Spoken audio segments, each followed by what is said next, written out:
विश्वामित्र महानिधि पाए। विश्वामित्र जी को आज महानिधि मिल गई। विश्वामित्र जी बड़े प्रसन्न हुए। आगे गए तो क्या देखा, चले जाते मुनि दीन दिखाई, सुनी ताड़े का क्रोध कर धाई। चले जाते मुनि दीन दिखाई, सुनी ताड़े का क्रोध कर धाई। एक ही बाण प्राण हर लेना, प्राण हर लेना। और दीन जानते निज पद दीना, दीन जानते निज पद दीना। दीन जानते ही निज पद दीना, दीन जानते निज पद दीना। राम लक्ष्मण को लेकर विश्वामित्र जी जा ही रहे थे कि सामने से विकराल रूप धारण करके ताड़का दौड़ती आई। किसको ले आए बाबा, किसको ले आए, ये किसको लेकर के आए हो? पहले मैं इनको मारूं, फिर मैं ये तुमको मारूं, फिर मैं सबको खाऊंगी, खा जाऊंगी। अब तो महाराज घबरा गए। विश्वामित्र जी की ये कहां से आ गई? तुरंत कहा राम ये ताड़का है। और जैसे ही सुना राम जी ने कितनी देर लगाई, बाण निकाला। एक ही बाण प्राण हर लीना, एक बाण में प्राण का हरण किया। और क्या किया? दीन जानते ही निज पद दीना। इसे दीन जानकर भगवान ने अपना पद दे दिया। दीन क्यों जाना? क्या ताड़का दीन है? बोले भैया दीन दो तरह के होते हैं। एक तो वो जो दैन्य हो वो दीन है, दीन बंधु दीना, जिनके पास कुछ नहीं वो दीन। और दूसरे वो हैं कि सामने परमात्मा खड़ा है और सामने परमात्मा को देखकर भी जो ना पहचान सके, उससे बड़ा दीन तो कोई भी नहीं है। इसलिए मुकुर मलिन और नयन विहीना, राम रूप देखें किमि दीना। इसलिए दीन जानते ही निज पद दीना। भगवान ने अपना पद दिया। एक ही बार आगे बढ़े, आश्रम पर पहुंचे। तब ऋषि ने अपने सारे के सारे अस्त्र शस्त्र राम जी को समर्पित किए। और अस्त्र शस्त्र समर्पित करके भगवान को अब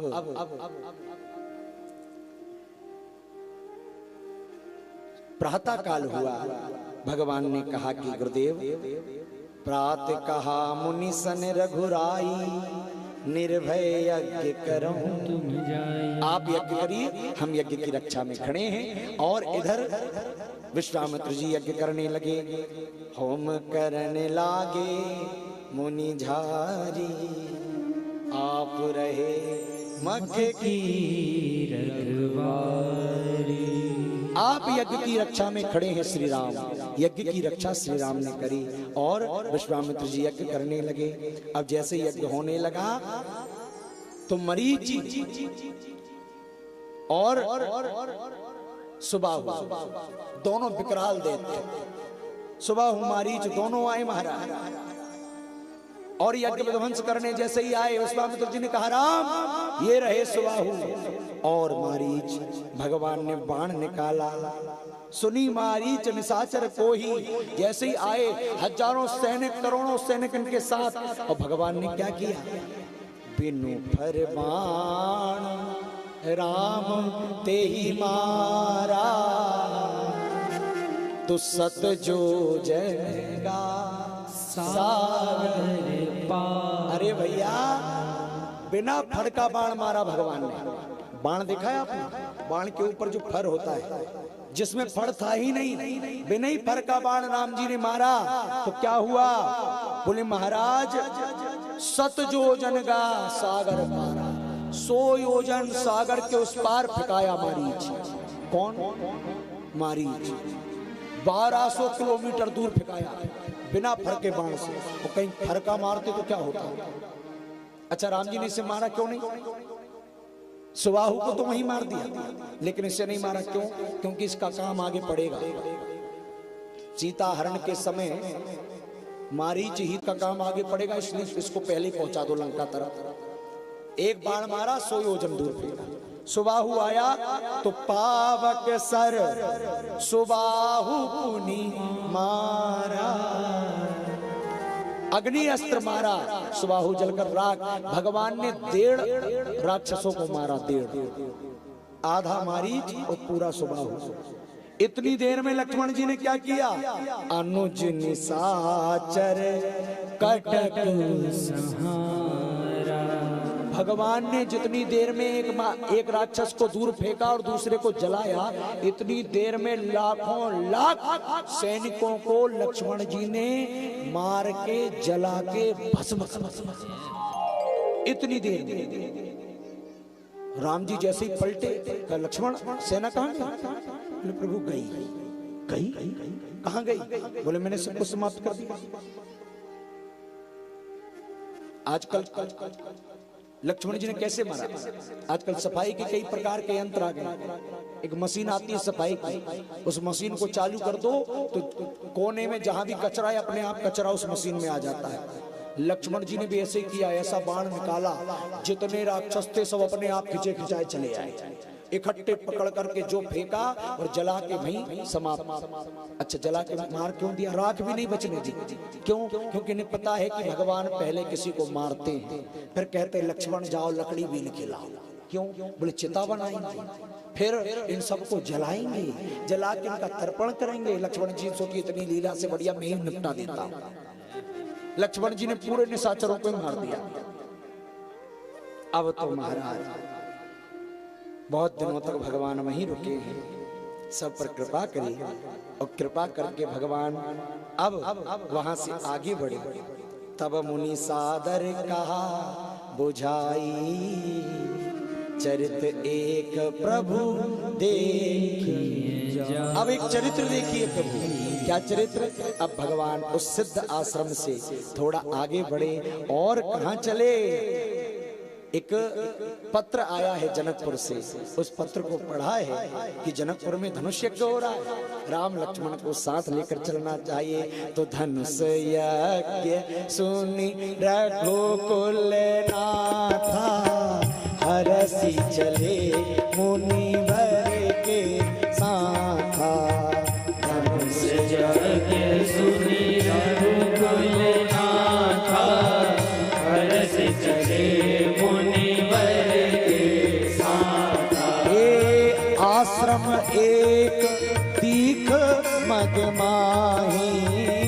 आश्रम एक तीख मग माही। खग मृग जीव जंतु तहाँ नाही। खग मृग जीव जंतु तहाँ नाही। पूछा मुनि शिला प्रभु देखी। पूछा मुनि शिला प्रभु देखी। सकल कथा मुनि कहा विसेखी। सकल कथा मुनि कहा विसेखी। धनुष यज्ञ सुन रघुकुल नाथा, हरसी चले मुनिवर के साथा। धनुष यज्ञ सुनी रघुकुल नाथा, हरसी चले मुनिवर के साथा। हरसी चले मुनिवर के साथा। धनुष यज्ञ का सुना तो हर्षित होकर राम जी चले। पर जैसे ही चले तो रास्ते में एक आश्रम देखा। एक आश्रम, कैसा आश्रम? उस आश्रम में कुछ भी नहीं। आश्रम एक देख मग माही। कैसा आश्रम कि जहां खग मृग जीव जंतु तहाँ नाही। न पक्षी है, न जीव है, न जंतु है, कुछ भी नहीं। क्या है? सिर्फ एक शिला पड़ी है, पत्थर की शिला।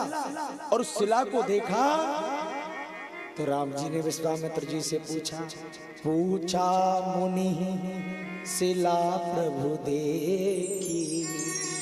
पूछा गुरुदेव ये शिला कौन है, ये कहां से आई, ये आश्रम किसका है? आज से पहले तो मैं आया नहीं, ये आश्रम इतना सुंदर है, फिर भी ना यहाँ कोई मनुष्य है, न जीव है, न जंतु है, न खग है, न मृग है, कुछ भी नहीं। तब श्री विश्वामित्र जी ने पूरी कथा सुनाई। सकल कथा मुनि कहा विशेष, कहा कि राम ये गौतम ऋषि का आश्रम है, ये जो पत्थर पड़ा है सामने, ये पत्थर की शिला कोई और नहीं, ये गौतम नारी की पत्नी है अहिल्या। हे राम गौतम नारी श्राप बस उपल देह धरी। राम ये गौतम की नारी है। राम जी ने कहा पर ये सब कैसे हो गया? राम जी ने जब पूछा, विश्वामित्र जी ने कहा राम भ्रमवश अहिल्या से भूल हो गई, उसके कारण इसके पति ने इसका परित्याग कर दिया। अरे गौतम ऋषि बड़ी विद्वान, अहिल्या इतनी सुंदर थी महाराज, पूरा विश्व मोहित कर सकती थी, पर ब्रह्मा जी ने इसका विवाह किससे कर दिया? गौतम ऋषि। इंद्र चाहता था विवाह मुझसे हो जाए, नहीं हुआ। एक दिन इंद्र ने क्या किया, आधी रात के समय काम उत्तेजित हो गया। इंद्र सोचा आज मैं जाकर के अहिल्या से मिलूंगा, पर कैसे जाऊं? गौतम ऋषि का शरीर बना लिया। रात्रि के 12 बज रहे हैं और इसने चंद्रमा की सहायता ले ली और महाराज आधी रात को ऐसा कर दिया कि सूर्योदय होने वाला है। मुर्गे से बांग मिलवा दी, मुर्गे ने बांग दी, गौतम ऋषि जाग गए। लगता है प्रातः काल हो गया। स्नान करने के लिए गौतम ऋषि तट पर चले गए गंगा के, और उसी समय गौतम ऋषि का रूप बनाकर इंद्र चला गया कुटिया के अंदर। मां अहिल्या पहचान पाई और इंद्र ने छल से मां अहिल्या के व्रत को नष्ट कर दिया।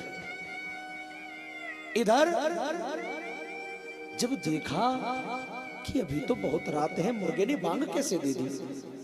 स्नान भी कर लिया गौतम ऋषि ने, जब तब संध्या भी कर ली, पर वापस आए कि कुछ गड़बड़। जैसे ही वापस आश्रम में आए, इंद्र बाहर भागता हुआ दिखाई दे गया। चंद्रमा मुर्गे के रूप में दिखाई दे गया। गीले कपड़े का एक फटका चंद्रमा को मारा, आज भी चंद्रमा में दाग है। इंद्र को देख करके मेरा रूप इंद्र ने बनाया। ओहो हो इंद्र, मैं तुझे श्राप देता हूं, तेरे शरीर में 1000 छिद्र हो जाए, 1000 लिंग प्रकट हो जाए। श्राप। अंदर गए, अहिल्या को देखा। अरे उल्टा, तू क्या चाहती थी? बड़ा पतिव्रता होने का नाटक करती थी मेरे सामने, ये तेरा रूप है? अहिल्या चरणों में गिर गई। नहीं स्वामी, मैं सच कहती हूँ, मैंने किसी को आज तक आपके सिवा देखा नहीं। अरे मुझे लगा आप हो, आपका शरीर बनाकर आया, क्षमा करो क्षमा करो। गौतम ऋषि बोले नहीं नहीं देवी नहीं, ये तूने क्या किया? तू शिला की तरह बैठी रही, मैं श्राप देता हूँ, तू पत्थर की शिला। चरणों में गिर गई अहिल्या स्वामी, पर आवेश में श्राप दे दिया गौतम ऋषि ने। गौतम ऋषि आश्रम से चले गए। अरे गौतम ऋषि की कौन कहे, खग मृग जीव जंतु सब छोड़कर चले गए। अरे भैया, जब समय विपरीत होता है ना, घर के भी छोड़ देते हैं, रिश्तेदार भी छोड़ देते हैं, सब छोड़ देते हैं। अकेली अहिल्या पड़ी है। कब से? सृष्टि के आदि से बैठी है। त्रेता आ गया,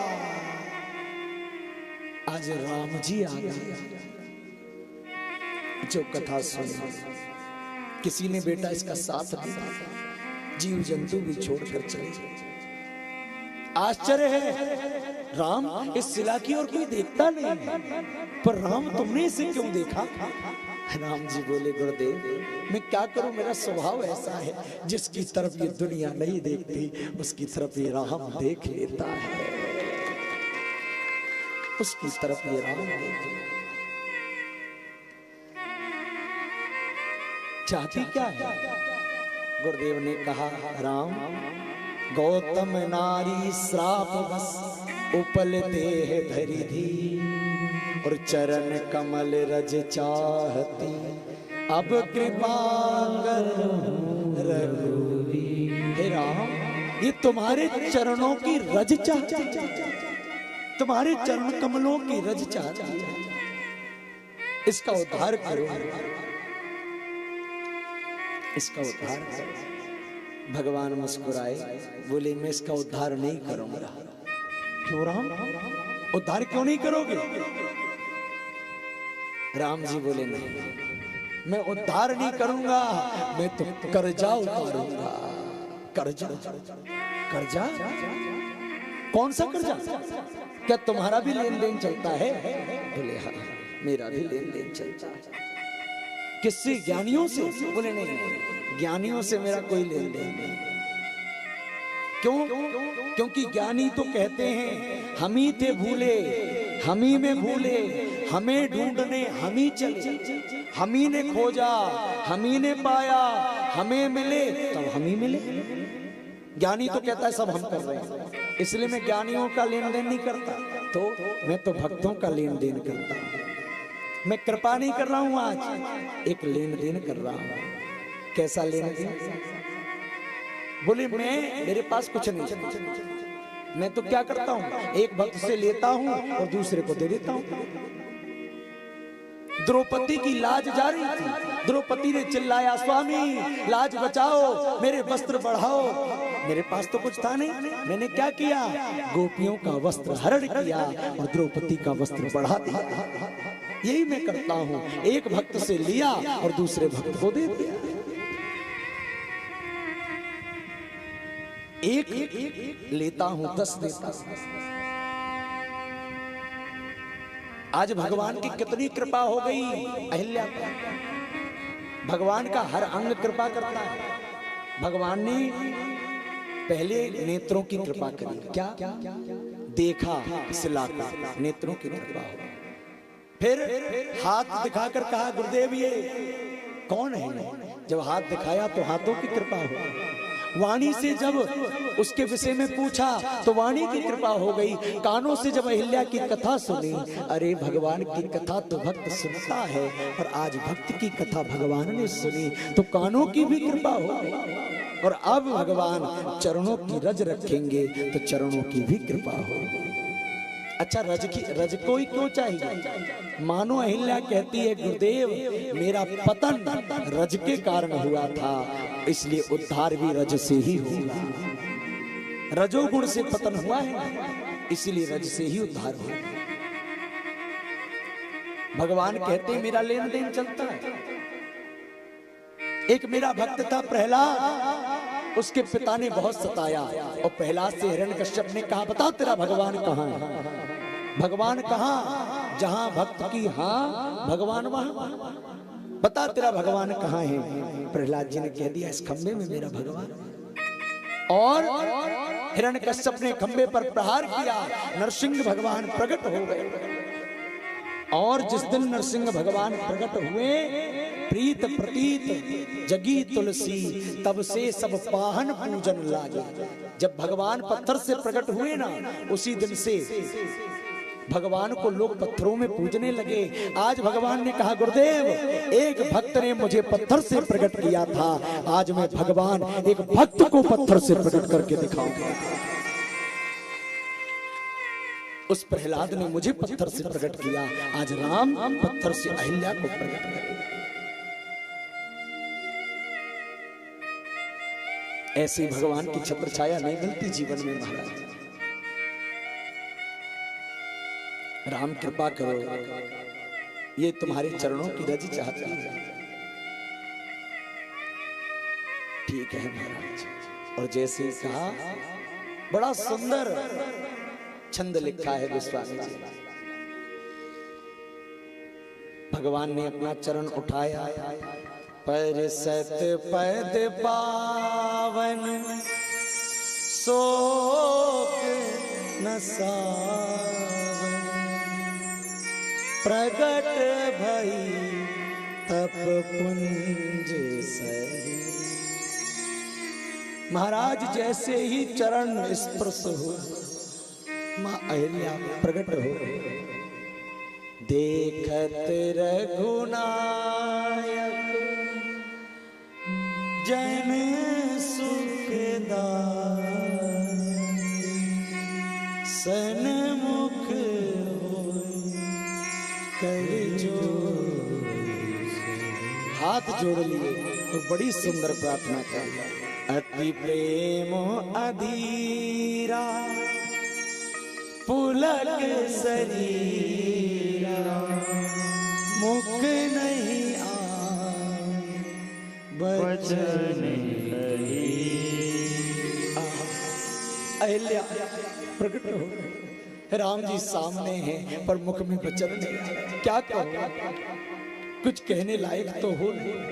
इतने दिनों से पत्थर की सिला थी, आज शरीर मिला है।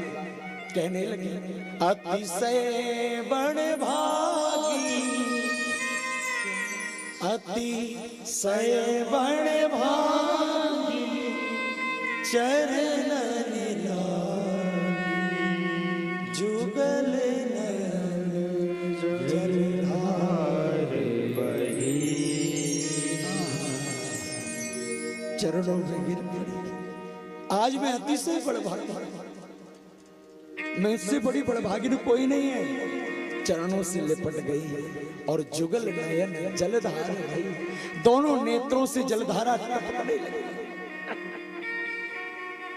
रोने लगी तो रोते रोते फिर याद आया, तो धीरज मन कीन्हा और प्रभु कहूँ चीन्हा, रघुपति कृपा भगति पाई। अपने मन को धीरज धारण कराया है, प्रभु को चीन गई कौन होगा। आज आपकी कृपा से मुझे भक्ति मिल गई। अति निर्मल वाणी, इतनी निर्मल वाणी, अति निर्मल वाणी, स्तुति ठानी, ज्ञान जय रघुराई। स्तुति प्रारंभ कर रही है माँ अहिल्या।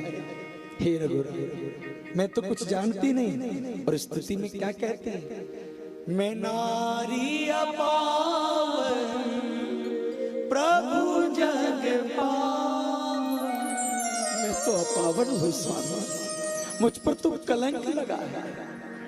मैं नारी अपावन प्रभु जग पावन। आप तो जग पावन हो, जग पवित्र हो, मैं तो उल्टा हूँ, मैं तो अपवित्र हूँ। मैं नारी अपावन, लेकिन पाही पाही शरण आई। क्षमा करो, क्षमा करो, क्षमा करो, मुझे क्षमा कर दो प्रभु। मैं आपकी चरण में, मैं आपकी शरण में हूँ, मेरी रक्षा करो। पाही पाही पाही।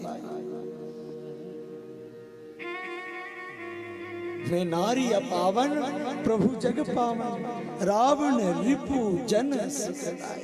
आप तो रावण के रूप में जन जन को सुख देते हैं। हे राजीव विलोचन, हे भव भय मोचन, माही। अब वरदान मांगती है, क्या वरदान। मेरे साथ कुछ गलत नहीं हुआ स्वामी, मैं बिल्कुल गलत नहीं हुआ, जो हुआ बहुत अच्छा हुआ। क्यों?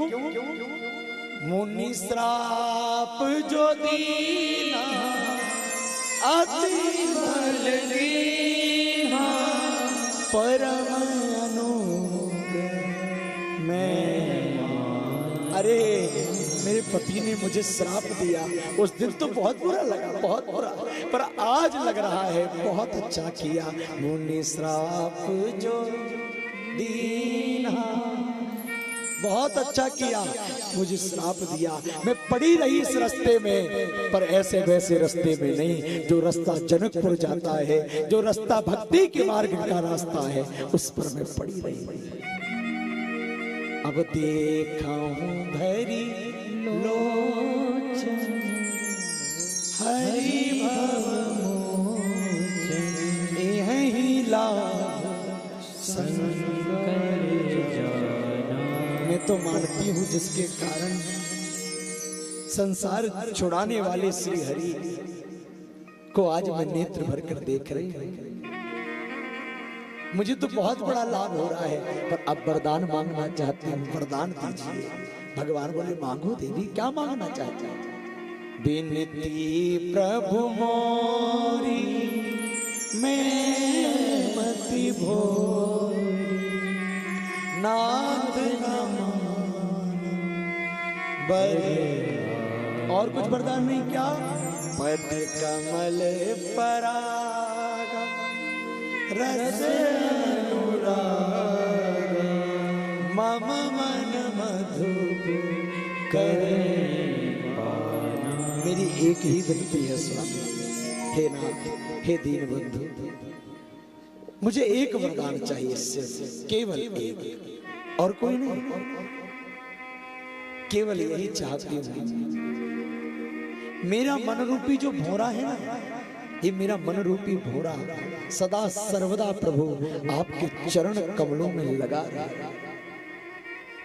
आपके प्रेम रूपी रज का रस स्वादन करता रहे, बस यही। और अब अपने भाग को मनाती हूँ कि जय पद सुर सरिता परम पुनीता, प्रगट भई शिव शीस धरी। अरे जिन चरणों से निकलने वाली गंगा जो सारे जगत का कल्याण करती है, वो आकर शंकर जी ने अपने सिर पर रखी है। और वो चरण, जिन चरणों से गंगा निकली, सोई पद पंकज जेहि पूजत अज, मम सिर धर्यो कृपा। और वही चरण जिनके चरणों का चरणामृत लेने के लिए शंकर जी तरसते, ब्रह्मा जी जिन चरणों की पूजन करते हैं, हे कृपालु, वो चरण आज मेरे सिर पर रखा गए, मुझसे बड़ी भाग्यशाली को।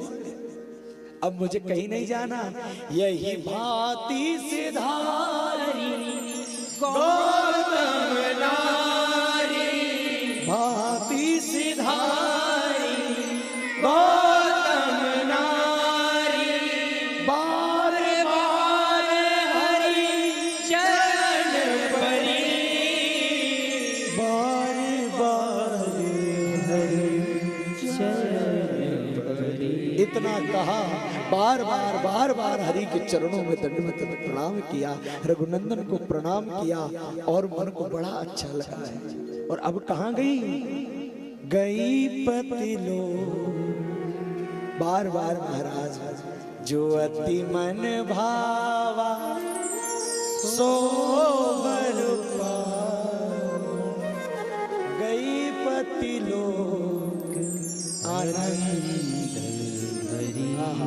अपने पति के लोक चली गई। मां अहिल्या का उद्धार हो गई पति लोक।